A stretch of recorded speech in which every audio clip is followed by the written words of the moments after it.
So on this one, I'm retrofitting a new mains powered smoke detector. Now this one, you see where I took my Dremel 4000 and had a little diamond blade on there, and I cut that out carefully.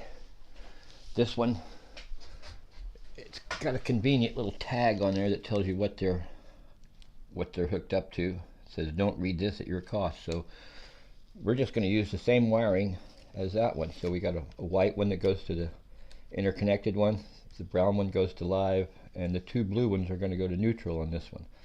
So now we're doing this with the mains on, and I don't recommend anybody else do this, but if you're careful and you only cut one at a time, and you're not grounded, I'm not touching any metal to the ground, to earth, I should be able to cut that and strip it with my insulated wire pliers.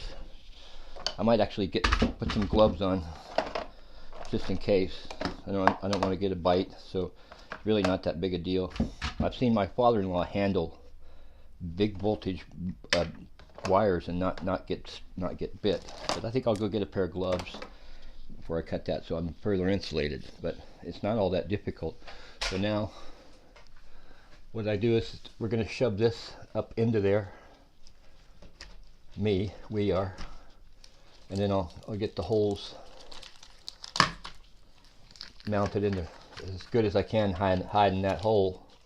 If I have to move this to the center to cover it up, I can do that. It's not a big deal, I don't think. Might be, but we'll try to get that mounted in the best place as possible. So I think I'll just go get a pair of gloves, and then I should be good to go.